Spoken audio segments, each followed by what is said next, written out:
तो हम लोग पढ़ने जा रहे हैं oblique incidence in magnetic fields. पिछले क्लास में पढ़ा था नॉर्मल इंसिडेंस, उसमें मैग्नेटिक फील्ड और वेलोसिटी के बीच में एंगल 90 डिग्री था। अब की बार हम लोग पढ़ रहे हैं कि वेलोसिटी और मैग्नेटिक फील्ड में एंगल थीटा है, it is not 90 degree, 90 degree के बराबर नहीं है। मैग्नेटिक फील्ड एक्स डायरेक्शन में है।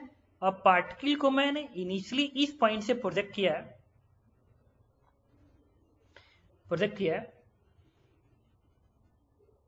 एक काम करते हैं, सपोज करो इसको इनिशियली हम ओरिजिन से प्रोजेक्ट करते हैं ताकि कोऑर्डिनेट वगैरह निकालना हमारे लिए इजी रहेगा, नहीं तो फिर इस कोऑर्डिनेट का यूज करना पड़ेगा। तो एक पार्टिकल को आपने ऐसे फेंका है, स्पीड v से, एंगल थीटा से, चार्ज q है, मास m है। तो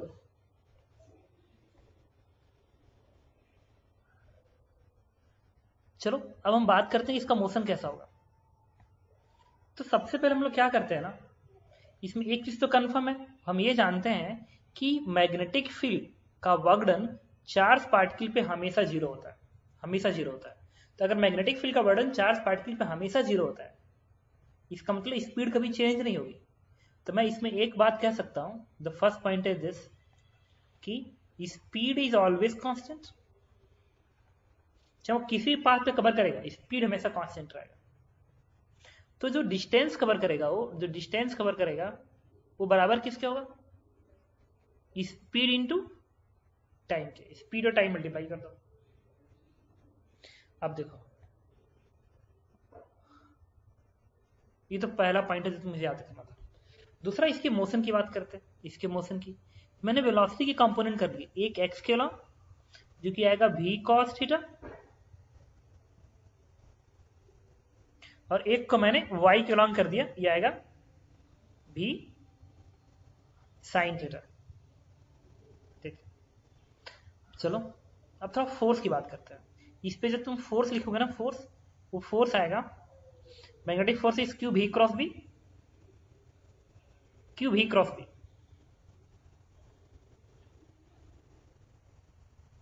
तो ये जो भी फोर्स है, यही तो एक फोर्स होगा इस चार्ज पार्टिकल पे।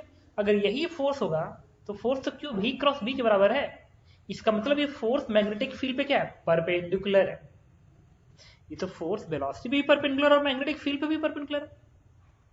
इसका मतलब चाहे कुछ भी हो जाए, ये फोर्स मैग्नेटिक फील्ड के डायरेक्शन में तो नहीं आ सकता है, वट एवर द वेलोसिटी भी। इससे मुझे एक चीज तो समझ में आ गई कि मैग्नेटिक फोर्स कुछ भी हो जाए वो बी का डायरेक्शन नहीं आएगा। अब बी का डायरेक्शन क्या है, एक्स एक्सिस। इसका मतलब मैं ये कह सकता हूं कि मैग्नेटिक फोर्स एक्स डायरेक्शन नहीं आएगा। अगर फोर्स एक्स डायरेक्शन में आ ही नहीं रहा है, इसका मतलब ये हो गया कि एक्स डायरेक्शन में वेलोसिटी कांस्टेंट रहेगी। क्यों कांस्टेंट रहेगी, क्योंकि एक्स में कोई भी फोर्स नहीं है। जब फोर्स ही नहीं है तो वेलोसिटी चेंज कम करेगा। तो मैं यहां से कह सकता हूं कि जो एक्स डायरेक्शन है, इसमें जो मोशन होगा, अगर उसको यहां लिखूं तो कहूंगा कि एक्स डायरेक्शन की वेलोसिटी हमेशा कांस्टेंट रहेगी, because there is no force in x direction, magnetic field direction. तो एक्स की वेलोसिटी अब क्या लिखेंगे, v cos थीटा, कांस्टेंट रहेगी। तो एक्स में एक्सेलरेशन क्या आएगा, जीरो। तो कोई पूछे एक्स डायरेक्शन में कोऑर्डिनेट क्या आएगा टी टाइम में, क्योंकि वेलोसिटी कांस्टेंट है तो कोऑर्डिनेट क्या आएगा, v cos theta into T. This is the x coordinate. Okay, तो हमने एक्स कोऑर्डिनेट तो सॉल्व कर लिया। अब हमें क्या सॉल्व करना है, वाई जेड कोऑर्डिनेट क्या होगा। इसका मतलब अगर वाई जेड कोऑर्डिनेट में सॉल्व करना है तो तुम्हें प्लेन सॉल्व करना पड़ेगा कि वाई जेड प्लेन क्या है, उसमें क्या हो रहा है। चलो, तो मैंने यहां पे बात की वाई जेड प्लेन की, इसके लिए इस चीज को मैं हटा दूं पहले, फिर समझते हैं। Y z plane, y z plane, y z plane solve करना है तो वाई जेड प्लेन में जो वेलोसिटी होगी उसी को समझोगे ना भाई। जो वेलोसिटी वाई जेड प्लेन के परपेंडिकुलर है एक्स डायरेक्शन में, वो तो एक्स डायरेक्शन के मोशन के लिए रिस्पॉन्सिबल है। हम बात कर रहे हैं वाई जेड प्लेन। तो जब हम वाई जेड प्लेन की बात कर रहे हैं तो वाई जेड प्लेन में वेलोसिटी कितनी है हमें ये देखना होगा, वाई जेड प्लेन में फोर्स कितना है हमें ये देखना पड़ेगा, बाकी तो कुछ जानने की जरूरत ही नहीं है। हमने क्या किया, वाई जेड को, वाई को मैंने ऐसे दिखाया, लेट्स दिस इज वाई, और जेड डायरेक्शन को मैंने ऐसे दिखा दिया, वाई जेड प्लेन इस 2D बना दिया। लेकिन इसके लिए मुझे एक्स डायरेक्शन जानना पड़ेगा कि एक्स डायरेक्शन किधर है। तो इसके लिए हम हेल्प लेंगे आई जे के का, i j k, this one is i j k. तो y cross z, y cross z, तो ये वाई है ना, ये वाई है, ये जेड है, ये एक्स है। हमें हेल्प किसके लेना है, वाई क्रॉस जेड का। वाई की तरफ फिंगर करो और जेड की तरफ घुमाओ, जेड की तरफ, वाई क्रॉस जेड। ये थंब मेरे तरफ आएगा, थंब देखो, थंब मेरे तरफ, तो वाई क्रॉस जेड क्या आएगा, एक्स आएगा। इसका मतलब कि समझ रहे हो क्या ना, वाई की तरफ फिंगर, जेड की तरफ घुमाऊंगा, थंब, थंब मेरे तरफ, मेरे तरफ। तो मेरे तरफ क्या होना चाहिए, एक्स डायरेक्शन होना चाहिए, डॉट से रिप्रेजेंट कर रहा हूं, एक्स डायरेक्शन होना चाहिए, एक्स डायरेक्शन मेरे तरफ होना चाहिए। अब मैग्नेटिक फील्ड भी किधर है, एक्स डायरेक्शन में। इसका मतलब जो डॉटेड है ना, इसको मैग्नेटिक फील्ड दिखा दिया, this is the magnetic field. Good. अब देखना, तो पार्टिकल की जो वेलोसिटी वाई डायरेक्शन में है वो है v sin थीटा। तो वाई डायरेक्शन में वेलोसिटी v sin थीटा, लिख लिया क्या, v sin थीटा, बस काफी। ये हमारा वाई जेड प्लेन जो कि मैं इस स्क्रीन पे दिखा रहा हूं, वाई जेड प्लेन। अब velocity is in y direction and that is v sin theta. तो तुम सही से देखो, ये जो वेलोसिटी है क्या इस मैग्नेटिक फील्ड पे परपेंडिकुलर है, हाँ। क्यों, देखो ये जो वेलोसिटी है वो एक्स डायरेक्शन पे क्या परपेंडिकुलर नहीं है क्या, है, ये देखो 90 डिग्री है। हमें इससे मतलब नहीं है क्योंकि ये तो एक्स डायरेक्शन है और मैं एक्स डायरेक्शन सॉल्व कर चुका हूं। और once we have solve x direction, there is no need to think about x direction. तो वाई जेड प्लेन आपको सॉल्व करना है, वाई जेड प्लेन। तो वाई डायरेक्शन की वेलोसिटी इतनी है। अब मेरा दिमाग कह रहा है, अरे यार ये तो पहले वाला बन गया, नॉर्मल इंसिडेंस, क्योंकि वाई डायरेक्शन की वेलोसिटी क्या है, v sin theta. Magnetic field किधर है, बाहर की ओर, हम लिखेंगे। तो ये बन गया नॉर्मल इंसिडेंस। और नॉर्मल इंसिडेंस का क्वेश्चन करने के लिए मैंने तुमसे क्या बताया था कि सबसे पहले इनिशियल मोमेंट पे पता करो फोर्स इधर लग रहा है, जिधर फोर्स लग रहा है उस डायरेक्शन में एक पर्टिकुलर पॉइंट को सेंटर मानो, फिर सर्कल ड्रॉ करो, फिर बाकी सब समझ लेंगे। तो मैंने क्या किया, इनिशियल मोमेंट पे सेंटर पता करेंगे, भी क्रॉस बी, भी क्रॉस बी। तो भी ऊपर की ओर है, अब मैग्नेटिक फील्ड मेरे तरफ है, this one is the magnetic field मेरे तरफ, देखो गले की तरफ आ रहा है, वेलोसिटी ऊपर, मैग्नेटिक फील्ड इधर, भी क्रॉस बी, भी की तरफ फिंगर किया और अपने तरफ घुमाया, थंब बताएगा डायरेक्शन।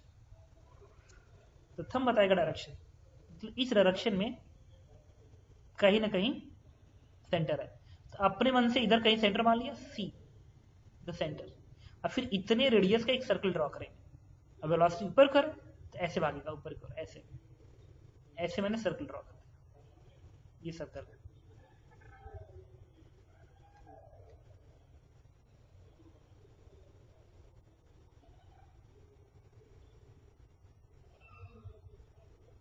ये मैंने सर्कल ड्रॉ कर दिया। अब पार्टिकल का मोशन कैसे होगा, ऐसे। इसका मतलब वाईजेड प्लेन में, वाईजेड प्लेन में पार्टिकल का मोशन ऐसे होगा, जैसे मेरा हाथ दिख रहा है, ऐसे होगा वाईजेड प्लेन में मोशन ऐसे होगा, ठीक है।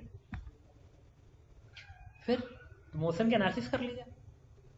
अच्छा, अगर ये एक्स एक्सिस है, ये वाई एक्सिस है और जेड एक्सिस मेरे तरफ है, एक्स एक्सिस, वाई एक्सिस और जेड एक्सिस मेरे तरफ, तो मोशन देखो किधर हो रहा है, वाई और नेगेटिव जेड में हो रहा है, जेड इधर पॉजिटिव है, इधर नेगेटिव जेड है, तो मोशन वाई और नेगेटिव जेड में हो रहा है, ऐसे। तो ये एक्स एक्सिस है, ये वाई एक्सिस है, जेड एक्सिस मेरे तरफ है, तो मोशन नेगेटिव जेड यहां शुरू होगा और ऐसे होगा, उधर नेगेटिव जेड इधर होगा। मोशन कैसे होगा, प्लस वाई ऊपर है तो प्लस वाई की तरफ पार्टिकल उठेगा और ऐसे घूमेगा, ऐसे ऐसे घूमेगा, देखो ऐसे ऐसे दिखेगा तो मोशन ऐसे हो रहा है। और ये है x axis, x axis, y axis, z axis मेरे तरफ, नेगेटिव तुम्हारे तरफ होगा, ऐसे उठेगा, ऐसे घूमेगा। ये तो वाईजेड प्लेन का मोशन है, जैसा इधर से तुम देखोगे ना तो तुमको लगेगा कि यार ये तो सर्कल बना रहा है, ऐसे वाईजेड प्लेन में सर्कल बना रहा है, लेकिन वेलोसिटी एक्स में भी तो है, तो इस एक्स की वजह से क्या होगा, बाहर भी निकलेगा, बाहर भी निकलेगा। तो मोशन कैसे होगा, ऐसे शुरू होगा, फिर ऐसे, फिर ऐसे, लेकिन अब एक्स की वजह से बाहर निकलेगा, ऐसे भाग रहा है, तो मोशन ऐसे हो गया इस तरीके से। तो एक तरह से देखो ना, ये जो मैं बना रहा हूं तुमको लग रहा है कि स्प्रिंग बन रहा है, स्प्रिंग ऐसे ना, स्प्रिंग बन रहा है। तो जैसे रियल स्प्रिंग होती है ना, ऐसा ही इसका मोशन होता है, इसलिए इसको बोलते हैं हेलिक्स, मोशन इज हेलिक्स। तो पहला पॉइंट तो आपको याद करना पड़ेगा, दिस वन। सेकेंड पॉइंट तुम्हें याद करना है कि the path is helix, helix with constant pitch, constant pitch. और तुम्हें क्या करना है, याद करना। अभी कांस्टेंट पिच क्या है मैं भी बताता हूं तुमको। तो motion is helix with constant pitch. अब चलो, अब एक काम करते हैं, एक्स तो मैंने सॉल्व कर लिया, ये सब याद करने वाली बातें ध्यान रखना। रिमेंबर का मतलब समझते क्या होता है, याद करना। इसको हटा दो, ये क्या काम कर रहा है, बेकार है। जो चीज बेकार होती है उसे फेंक देना चाहिए। तो देखो यहाँ पे ये पार्टिकल मान लो टी टाइम बाद यहाँ पे आया, सपोज करो ये एंगल जो ट्रेवल किया, इस एंगल को अपने मन से मैंने बीटा लिख लिया। बीटा इसलिए लिखा भाई, थीटा तो तुम ऑलरेडी प्रोजेक्शन एंगल माने हो, इस एंगल को कुछ और मानना पड़ेगा, मान लिया बीटा है। अब इस सर्कल में एक खासियत आएगी, पता है क्या, ये आएगा कि एक चक्कर लगाने का जो टाइम होगा ना, ये तो नॉर्मल मोशन है, नॉर्मल प्रोजेक्शन है, तो नॉर्मल प्रोजेक्शन की एक एक प्रॉपर्टी तुम यहाँ पर लगा सकते हो, एक एक प्रॉपर्टी लगा सकते हो। तो नॉर्मल प्रोजेक्शन में टाइम पीरियड क्या था, it is 2 pi m upon q b. ये चीज यहाँ पे तुम यूज कर सकते हो, 2 pi m upon q B. और ये निकाल भी सकते हो, कैसे निकलेगा, 2 पाई आर डिवाइड बाई स्पीड भी साइन थीटा, आ गया टाइम पीरियड। इससे ओमेगा भी तुम चाहो तो निकाल सकते हो, it is q b upon m, this is the angular velocity. Next, ये जो रेडियस बनेगा ना सर्कल का रेडियस, इस हेलिक्स का radius, radius of helix, this is m v perpendicular upon q b. याद करिए फॉर्मूला पढ़े थे ना, m v perpendicular upon q b. M particle का मास, भी परपेंडिकुलर क्या होगा, भी साइन थीटा। देखो भी साइन थीटा ही तो है परपेंडिकुलर वेलोसिटी, भी का वो कंपोनेंट जो मैग्नेटिक फील्ड पे परपेंडिकुलर है, it is v sine theta. तो आपने क्या लिखा, आपने लिखा m v perpendicular upon q b, good. But this is radius of helix, word है रेडियस ऑफ हेलिक्स। ऐसे बन रहा था, इसका रेडियस कितना, दिस रेडियस, डोंट वरी, आगे बढ़ते हैं। फोर्थ पॉइंट जो इंपॉर्टेंट है वो ये है कि जब ये पार्टिकल, अच्छा पिच की बात कर लेते हैं, पिच कितना आएगा, पिच क्या होता है,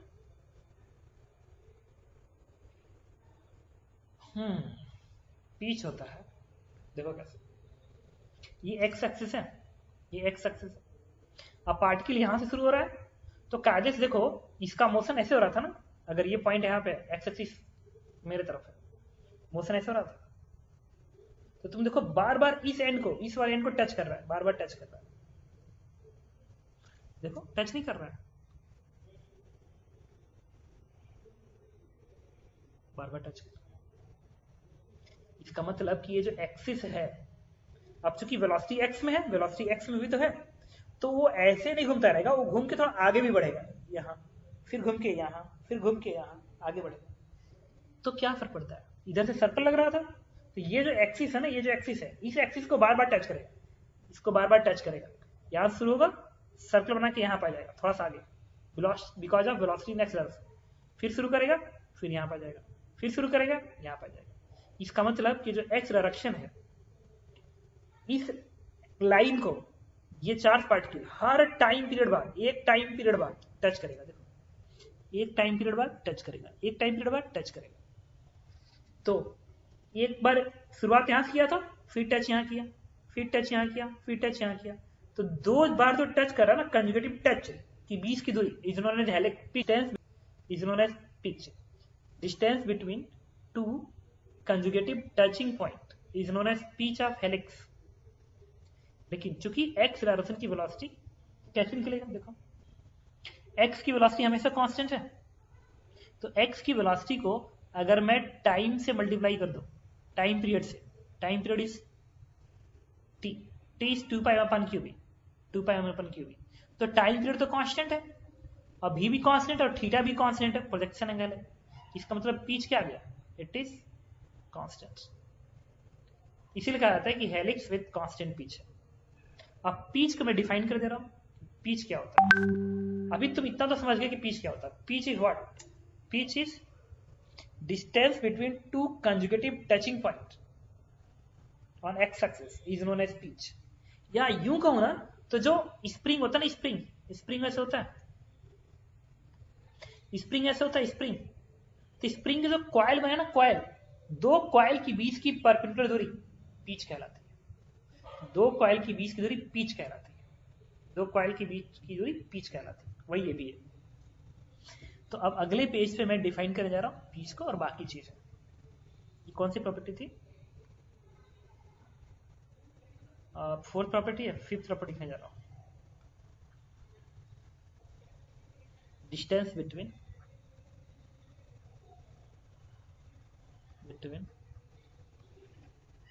to consecutive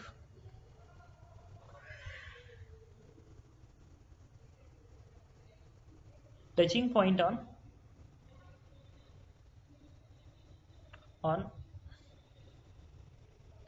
x axis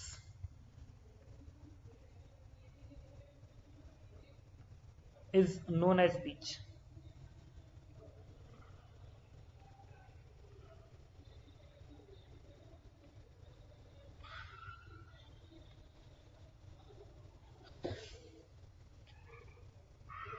six points.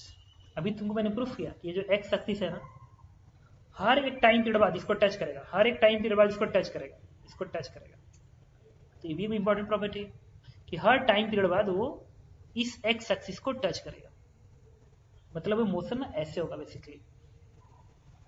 ये इनिशियल पॉइंट है, वेलोसिटी ऐसे थी, एंगल थीटा, तो मोशन ऐसे होगा, यहां से निकलेगा, फिर इसे टच करेगा,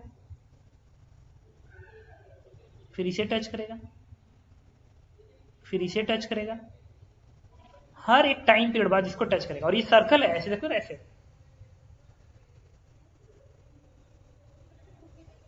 and sir this is known as pitch. बोलिए साहब। सर बोलो। सर ये नेगेटिव डायरेक्शन में नहीं जाएगा क्या सर? टच हाँ, कैसे कर रहे हैं इसे? सर आधा। सुनो, we are talking about y z plane.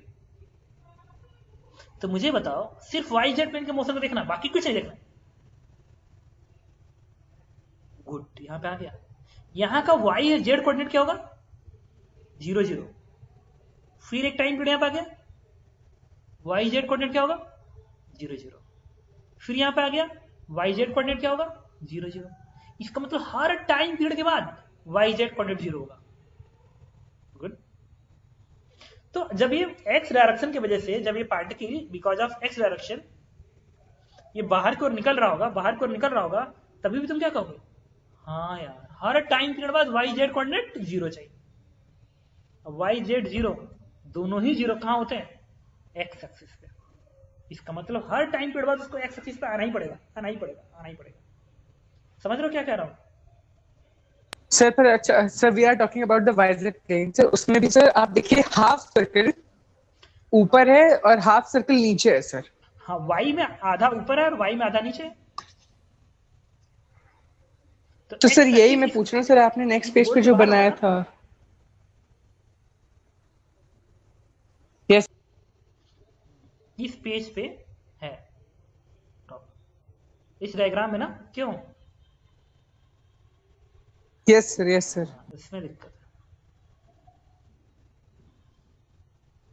आधा नीचे भी रहेगा, है ना, ये ना। Yes sir, yes sir. सही कह रहा था। ये पार्टिकल्स हाफ में यहां पे आएगा, नहीं, और फिर वो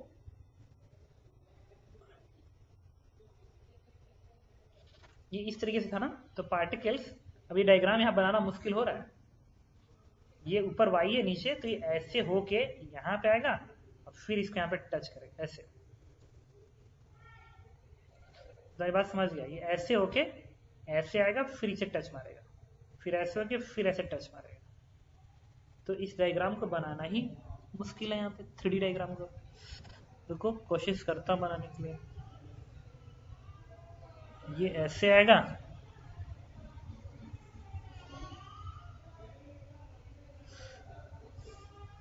अरे ठीक है तुम समझ गए, मैं तुम्हारी बात समझ गया। कैसे डायग्राम को बनाया?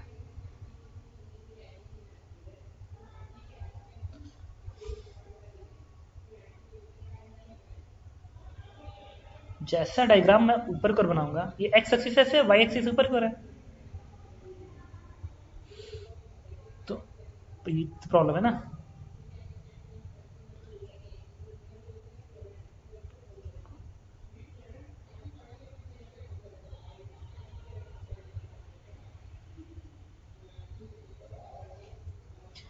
थ्री डायग्राम बनाना मुश्किल हो रहा है।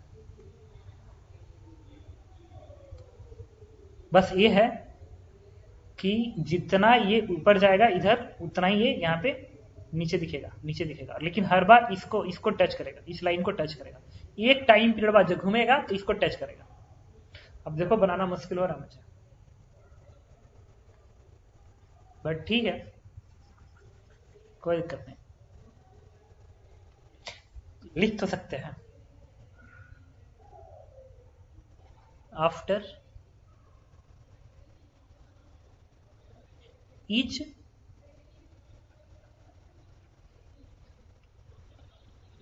time period particle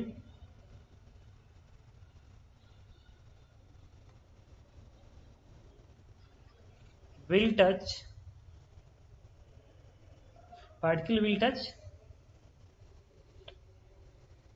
an axis passing through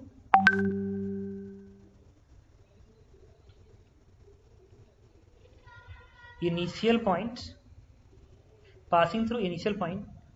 and parallel to magnetic fields. देखो एकदम सही बोल रहा हूं, इनिशियल पॉइंट से पास करे और मैग्नेटिक फील्ड के पैरेलल हो। इस लाइन को ये बार बार हर टाइम पीरियड बाद इसको टच करेगा, इसे टच करेगा, और जहां जहां टच करेगा उस दो कंजुगेटिव की बीच दूरी क्या कहलाएगी? पीच कहलाएगी। गुड, इतना मुझे समझ आ गया। और एक रफ डायग्राम जो मानने लायक नहीं लग रहा है, बट तुम उसको ना वैसे ही मानना, ऐसे। मतलब मैं ये जब बना दे रहा हूं, बट डायग्राम रॉन्ग है, मतलब डायग्राम रॉन्ग है, और यही पीछे जो बार बार टच कर रहा है। सर आप एक बार व्हाट्सएप चेक कर सकते हो सर?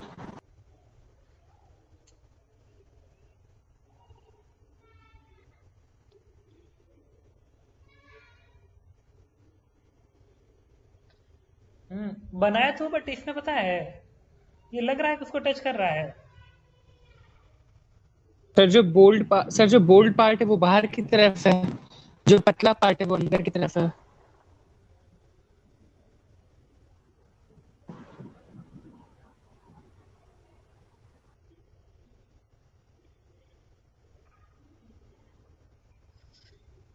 ये एक टाइम पीरियड यहाँ कंप्लीट होता है और यहाँ का एक टाइम पीरियड यहाँ कंप्लीट होता है, तो ये पीच है, यही पीच है बेसिकली। और जितना ऊपर होगा उतना ही नीचे होगा, मतलब ठीक है, तुम समझ ही रहे हो, रफली ऐसा होगा। तो ये हमें इतने पॉइंट फिलहाल ध्यान रखने थे, ठीक है, इसके अंदर। लेकिन अब थोड़ा कोऑर्डिनेट बता दो। इसको पूछा था कोऑर्डिनेट बताओ, तो ये रेडियस आर है, यही वाला आर होगा। तो एक्स कोऑर्डिनेट तो निकाल चुके हैं, वाई कोऑर्डिनेट कितना होगा? इसका जो वाई कोऑर्डिनेट होगा ये दूरी होगी, ये दूरी। अच्छा ये एंगल बीटा है, जो एंगल बीटा है ना, एंगल बीटा, इस एंगल बीटा को तुम लिख सकते हो ओमेगा टी। क्यों? एंगल ट्रेबल है, this is the angle travel. और चूंकि ओमेगा कांस्टेंट है, तो कोई पूछे टी टाइम में ये कितना एंगल तय करेगा, ये वाला एंगल, तो थीटा बराबर ओमेगा टी। और एक बार थीटा निकल गया ओमेगा टी, तो कोई पूछे वाई कोऑर्डिनेट बताइए, वाई कोऑर्डिनेट, तो वाई कोऑर्डिनेट दूरी क्या है? ये दूरी एंगल के सामने वाला साइन कहलाता है। तो अगर ये आर है, ये बीटा है, कोई पूछे ये लेंथ बताइए, ये length, this is r sine beta. इसका मतलब ये है कि मैं यहाँ पे लिख दूं अगला पॉइंट, तो y coordinate is nothing but r sign beta,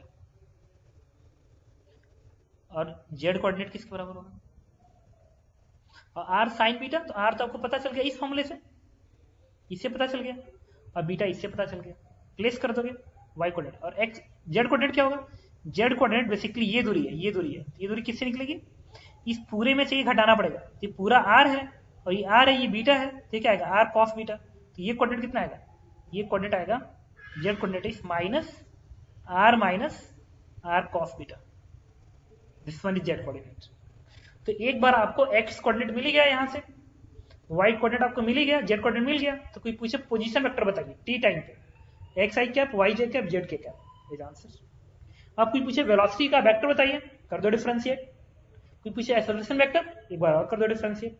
हाँ, इसके अलावा भी मैं चाहता तो पता कर सकता था, कैसे, जब पार्टिकल यहाँ पे आएगा बीटा एंगल पे, तो वेलोसिटी क्या होती है, पाथ पे टेंजेंट होती है ना, तो पाथ पे टेंजेंट दिखा दो, this is the velocity v, और ये वाला एंगल बीटा है, तो ये भी एंगल क्या आएगा, ये बीटा, तो ये बीटा, ये क्या बनेगा 90 माइनस बीटा, तो ये जो एंगल बनेगा दिस एंगल इज बीटा। अब क्या करो, इस वेलोसिटी का x की वेलोसिटी निकाल चुके हो, y की वेलोसिटी कैसे आएगी, v cos beta j cap, और z की वेलोसिटी क्या आएगी, v का साइन बीटा j कैप। देखो डायरेक्ट भी निकाल चुके हो, निकाल सकते हो, वेलोसिटी का कंपोनेंट कर दो y में, तो y वेलोसिटी मिल गई है, वेलोसिटी का कंपोनेंट कर दो z में, तो z की वेलोसिटी मिल गई, और x की ऑलरेडी निकाल चुके हो, तो बिना पोजीशन वेक्टर को डिफरेंशिएट किया आप वेलोसिटी निकाल सकते हो। तो सिमिलरली कोई पूछे एक्सेलरेशन, तो यूनिफॉर्म सर्कुलर मोशन है ना, तो एक्सेलरेशन किधर होता है, टुवर्ड द सेंटर होता है, और टुवर्ड द सेंटर कितना होता है, r ओमेगा स्क्वायर, तो r पता ही है यहाँ से, ओमेगा पता है यहाँ से, या v स्क्वायर बाई r कर दो, तो v किसके बराबर होगा, v साइन थीटा का स्क्वायर अपॉन r, आ गया एक्सेलरेशन।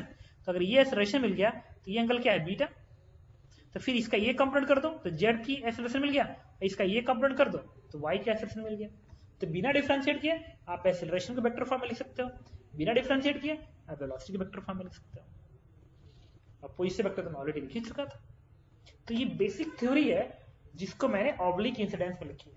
इसमें क्या क्या ध्यान रखना है, स्पीड कांस्टेंट होता है, hence distance travel is velocity into time, helix with the constant pitch होता है, time period, angular speed, radius of helix, pitch आपको ध्यान रखना है, ये distance between two consecutive touch point is known as pitch, और आफ्टर इस time period बार बार टच करेगा, बस इतना ध्यान रखना है। तो मैं नेक्स्ट लिंक भेज रहा हूं, तो कृपया करके आप एक्सेप्ट करिएगा, ठीक है, ताकि मैं आप क्वेश्चन कराऊं इस पे।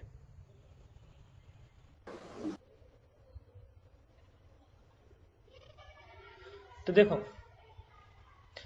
बता रहा हूं, ये एक इलेक्ट्रॉन गन है जिसमें एक इलेक्ट्रॉन को मैं एक्सेलरेट करूंगा, और उस एक्सेलरेशन से वो वेलोसिटी u गेन कर लेगा। इस डायरेक्शन में एक टारगेट है जो कि इस इलेक्ट्रॉन गन से l दूरी पे है, और मैग्नेटिक फील्ड इस टारगेट के अलोंग है, इस लाइन के पैरेलल है मैग्नेटिक फील्ड, जो कि b के बराबर है, और ये जो मैग्नेटिक फील्ड का डायरेक्शन है वो इस वेलोसिटी के साथ थीटा एंगल बनाया हुआ है। तो क्वेश्चन में ये कहता है कि find possible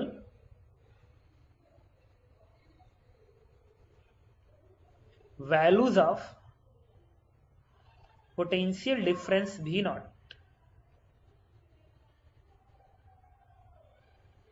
so that electron heat target, इस टारगेट को हीट कर सके, तो इस पोटेंशियल डिफरेंस की वैल्यू कितनी होनी चाहिए। अब देखो इस क्वेश्चन को सॉल्व करता हूं, तो इसमें क्या है,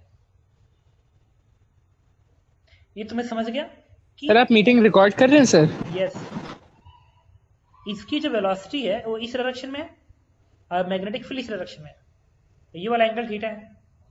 तो मैग्नेटिक फील्ड और वेलोसिटी और मैग्नेटिक फील्ड के बीच का जो एंगल है वो तो नॉर्मल प्रोजेक्शन है नहीं, तो कंफर्म है कि मोशन क्या होगा, मोशन हेलिक्स होगा, मतलब इसको भागना है विद हेलिक्स बनते हुए भागना है, और हेलिक्स बनते हुए भागेगा, और किधर भागेगा, जहां से मोशन शुरू हुआ है वहां से एक एक्सिस ड्रॉ करेंगे जो इस मैग्नेटिक फील्ड के पैरेलल होगा। तो इस मैग्नेटिक फील्ड के पैरेलल, लेकिन शुरुआत यहीं से होना चाहिए, तो फिर वो यही एक्सिस बनेगी, यही एक्सिस बनेगी। तो ये जो एक्सिस बन रही है, इस एक्सिस को वो बार बार टच करेगा। इसका मतलब जब यहां से भगाओगे ना तो ऐसे भागेगा, इस तरीके से ऐसे भागेगा, और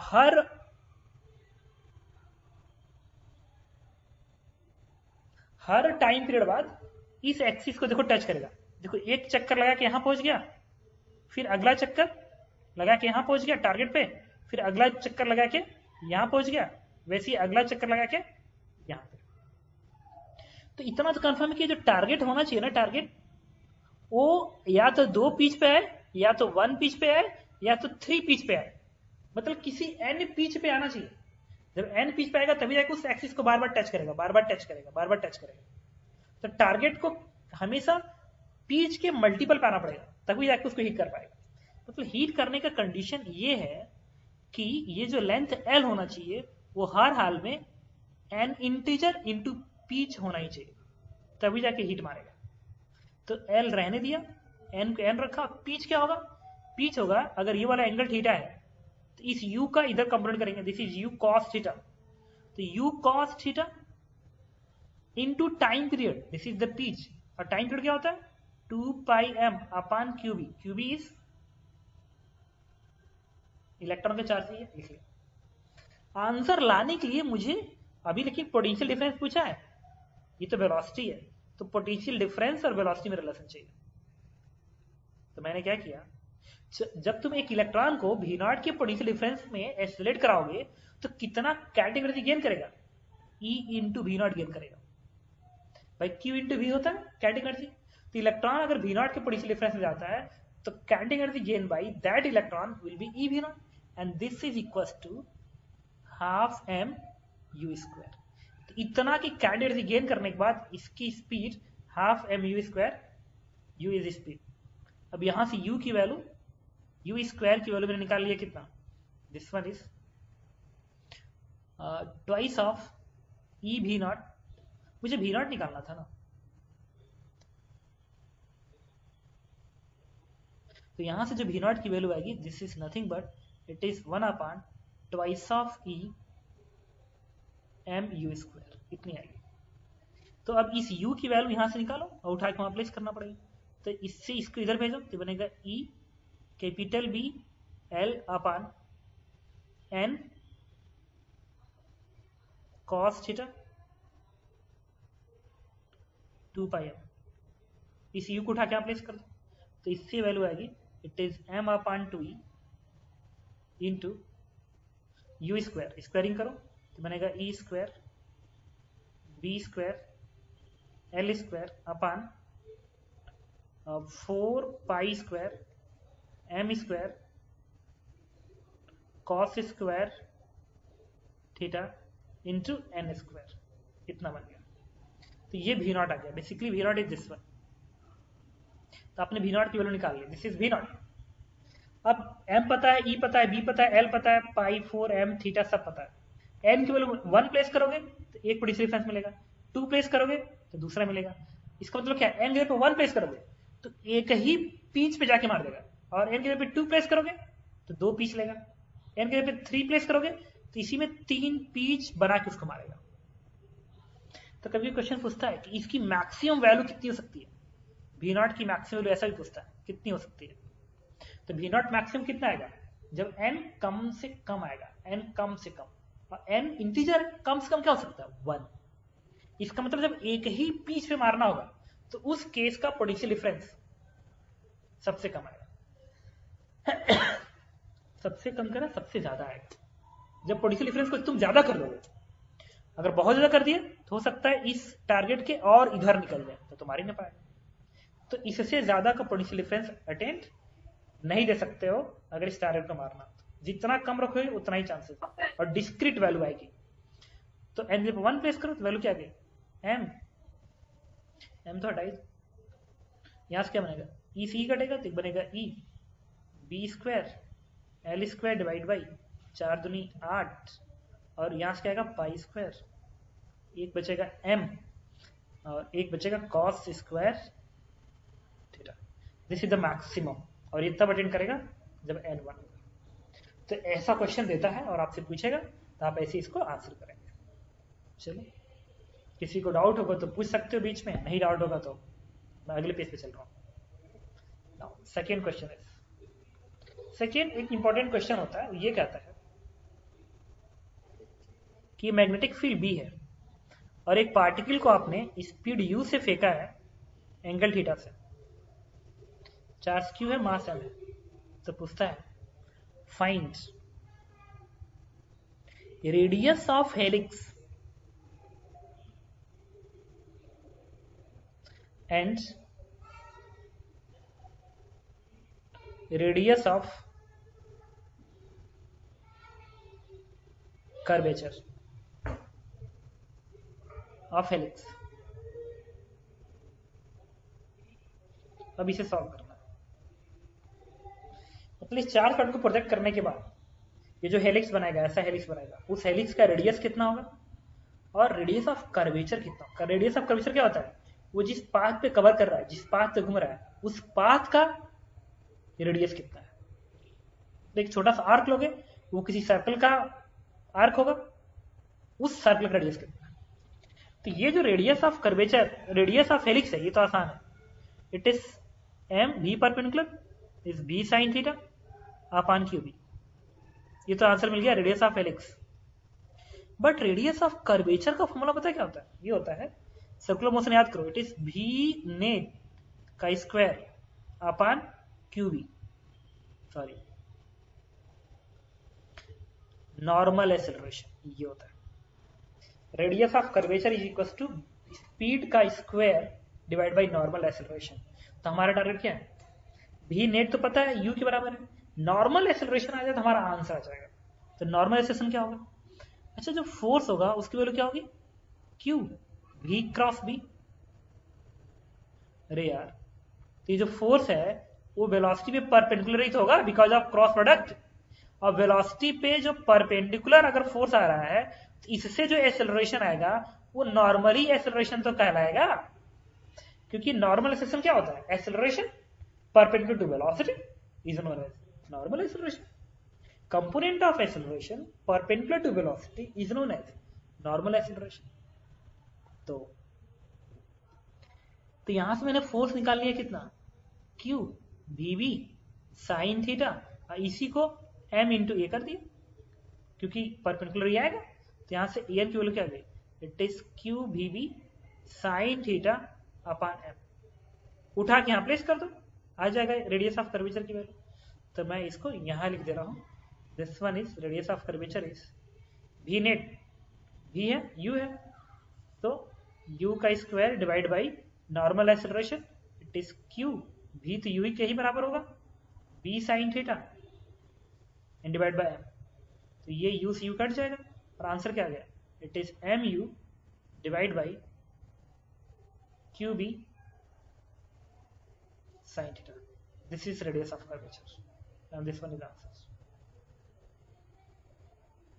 तो आपने एक आंसर ही निकाला, एक आंसर ही निकाला। रेडियस ऑफ कर्वेचर देखो sin थीटा नीचे है और इसमें sin थीटा ऊपर है, इसका मतलब रेडियस ऑफ कर्वेचर ज्यादा हो गया। गुड, तो ये ज्यादा कैसे हुआ बताता हूँ। जैसे मेरा हाथ है ना ऐसे, तो ये रेडियस देखो कम दिख रहा है, कम दिख रहा है, बढ़ाओ, रेडियस बढ़ रहा है, रेडियस बढ़ रहा है, रेडियस बढ़ रहा है। तो अगर एक पार्टिकल ऐसे घूम रहा है, ऐसे घूम रहा है, ऐसे कम रेडियस है, लेकिन वही पार्टिकल ज्यादा ऐसे घूम रहा है तो ज्यादा रेडियस है।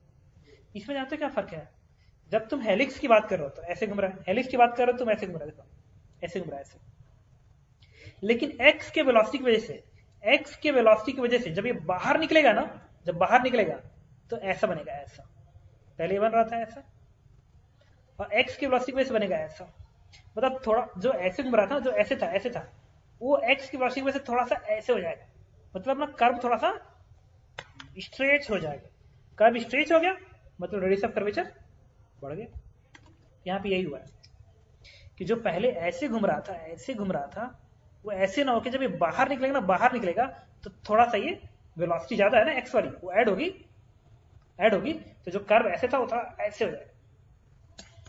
कॉमन से समझना क्या बोल रहा हूँ, ये ऐसे है, जब यही बाहर निकालोगे तो ऐसे स्ट्रेच हो गया, तो जो ऐसे था स्ट्रेच जो हो गया, रेडियस ऑफ कर्वेचर बढ़ गया, इसीलिए इसमें बढ़ जा रहा है। ओके, एक और क्वेश्चन करता हूं, क्वेश्चन थर्ड, ये भी एक अच्छा क्वेश्चन है। इसमें कहता है कि वाई डायरेक्शन है, एक्स डायरेक्शन और जेड को मैंने बाहर कर दिया। अच्छा, एक पार्टिकल को मैंने ऐसे प्रोजेक्ट किया है, स्पीड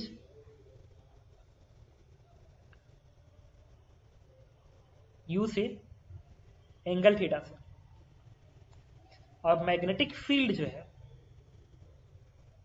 इनिशियली x के डायरेक्शन में, दैट इज b। क्वेश्चन में कह रहा है कि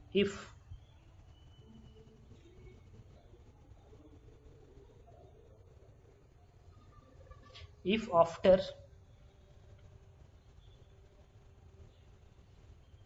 each time period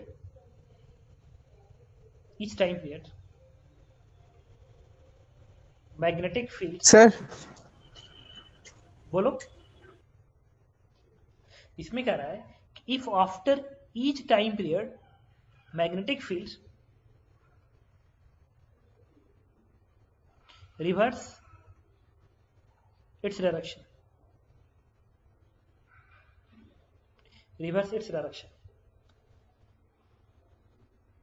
then find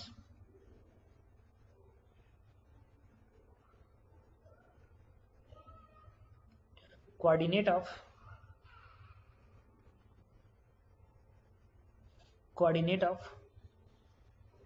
particle at time, first part है 4 पाई m अपॉन क्यूबी, और इसका सेकेंड पार्ट है 3.5 पाई m अपॉन क्यूबी। चलो, चार्ज पार्टिकल का चार्ज क्यू है, मास है। अब पता करते हैं। तो इसमें क्या है कि जब तुम वेलोसिटी का कंपोनेंट करोगे x वाला, तो क्या आएगा, u cos थीटा आएगा, और y कंपोनेंट क्या आएगा, it is u sin theta. तो y component u sin theta, x component u cos theta, और x की वेलोसिटी हमेशा कांस्टेंट रहेगी। तो x कोऑर्डिनेट कैसे, अब x की वेलोसिटी कांस्टेंट है, तो x कोऑर्डिनेट कैसे आएगा,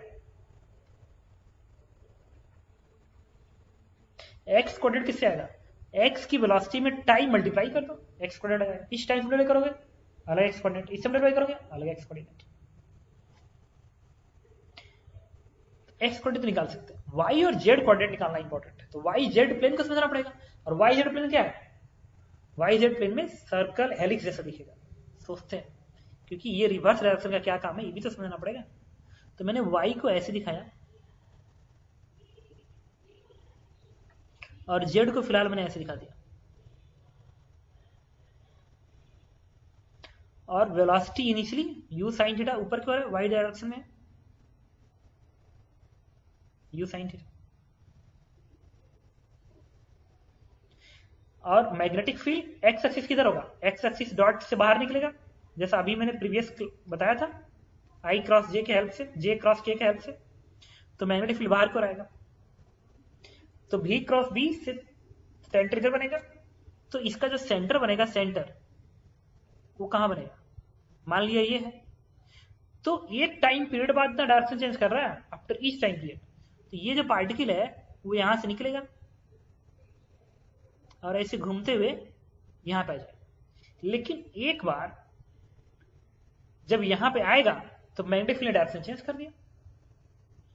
कर दिया, लेकिन वेलोसिटी तो अभी भी ऊपर को है, ऐसे घुमा, ऐसे घूम के ऐसे आया, भी वेलोसिटी ऊपर को है।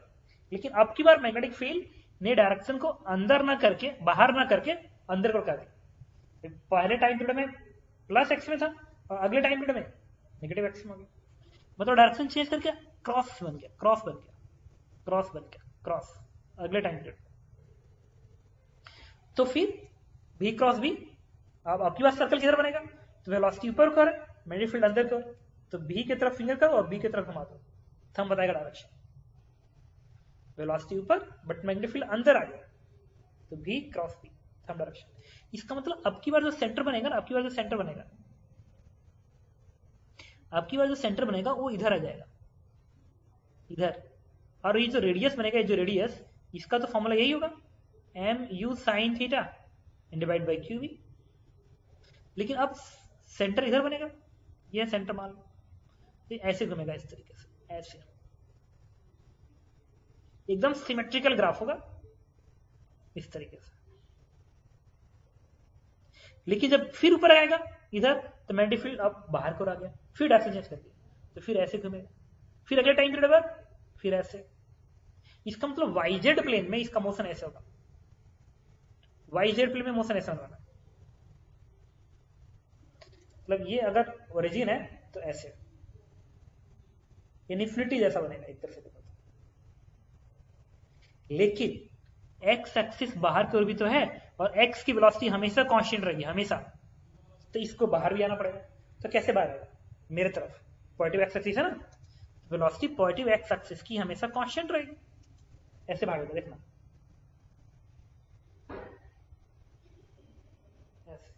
और हर बार इस ओरिजिन से पास होने वाले एक्स एक्सिस जो बाहर की ओर होगा उसको टच करता जाएगा, टच करता जाएगा, हर टाइम पीरियड बाद टच करेगा। तो अब कोऑर्डिनेट पता करते हैं, पहले का कोऑर्डिनेट। जो फर्स्ट का कोऑर्डिनेट तुम लिखोगे, फर्स्ट का जो कोऑर्डिनेट लिखोगे फर्स्ट क्वेश्चन का, एक्स कोऑर्डिनेट किससे आएगा? एक्स कोऑर्डिनेट आएगा एक्स की velocity multiply by time period 4 pi m upon q b, मिल गया। और वाई कोऑर्डिनेट से कितना आएगा? वाई और जेड कोऑर्डिनेट, अरे तो टाइम पीरियड का ट्वाइस ही तो है, ये 4 पाई अपान क्यू बी है, टाइम पीरियड का ट्वाइस। तो एक टाइम पीरियड में फिर यहाँ पे, और अगले टाइम पीरियड में फिर यहाँ पे, तो वाई और जेड जीरो हो गया ना, मतलब यही है, एक टाइम पीरियड में यहाँ पे और अगले टाइम पीरियड में यहाँ पे। तो वाई और जेड कोऑर्डिनेट जीरो हो गया, बस एक्स कोऑर्डिनेट आएगा। अब क्या लिखोगे? Y and z coordinate is zero, इसका आंसर मिल गया। Second part 3.5 pi upon q b पे, इस पे अगर आपको पता करना है तो ये क्या है? 3 पाई अपन क्यूबी है ना, तो 2 पाई एम पे तो यहां पे आएगा, और एक अगला पाई एम पे यहां पे आएगा। अब 0.5 मतलब यहां पे आ जाएगा। सुनते रहना कैसे, इसको मैं ब्रेक कर रहा हूं, ऐसे देखना, 2 pi m upon q b plus pi m upon q b and plus 0.5 pi m upon cube. तो 2 पाई एम का मतलब एक चक्कर पूरा, फिर पाई एम अपान क्यूबी का मतलब आधा चक्कर, और फिर 0.5 का मतलब यहां तक, मतलब यहां पे आ पाया होगा, यहां पे आ पाया होगा इस टाइम पे। हाँ, इसको ना तुम इसके अलावा भी एक दूसरे तरीके से समझ सकते थे, थीटा से। देखो कैसे समझते, तुम पता कर लो कि कितना एंगल ट्रेवल किया, कितना एंगल ट्रेवल किया, किससे आएगा? पहले तो एक्स कोऑर्डिनेट निकालना है। एक्स कोऑर्डिनेट किससे आएगा? एक्स डायरेक्शन की velocity u cos theta multiply कर दो इससे, 3.5 पाई एम अपान क्यूब से मल्टीप्लाई कर दो, आगे एक्स कोऑर्डिनेट। अब बात करना है थीटा कितना ट्रेवल किया। इसमें जो एंगल ट्रेवल किया होगा वो होगा ओमेगा टी। ओमेगा कितना होता है? क्यूबी अपान एम इंटू, अच्छा थीटा को बीटा लिखो, बेटर रहेगा, बीटा लिखो। और टाइम कितना है? ओमेगा टी होता है ना, तो टाइम क्या है? 3.5 पाई एम अपान क्यूबी। इसे क्यूबी से क्यूबी कटा, एम से एम कटा, ये क्या हो गया? 3.5 पाई एंगल हो गया। मतलब उसको टोटल 3.5 पाई एंगल तय करना है, 3 पाई एंगल तय करना है पहले, फिर 0.5। तो देखो ये एंगल 2 पाई होगा, ये एंगल और पाई होगा, 3 पाई हो गया। अब 0.5 का मतलब यहाँ पे आ गया, यहाँ पे। तो ये ज्यादा बेटर तरीका होता है, एंगल से समझ में आता है वो कहाँ पे है। अब आ गया यहाँ पे, मतलब इसका कोऑर्डिनेट निकालना है, तो इसका कोऑर्डिनेट क्या होगा? ये रेडियस है, ये भी आर है, तो वाई में तो नीचे आ गया, तो वाई कोऑर्डिनेट क्या आएगा? Minus r. और जेड कोऑर्डिनेट क्या होगा? जेड में इधर आ गया, ये प्लस जेड, प्लस आर हुआ ना, प्लस आर। तो आपने एक्स निकाल लिया, वाई निकाल लिया, जेड निकाल लिया, और आर की वैल्यू ऑलरेडी ये होगी। तो आपको समझ में आ गया होगा मैंने क्या बताया। किसी को डाउट है इस क्वेश्चन में तो हल्ला मचा सकता है।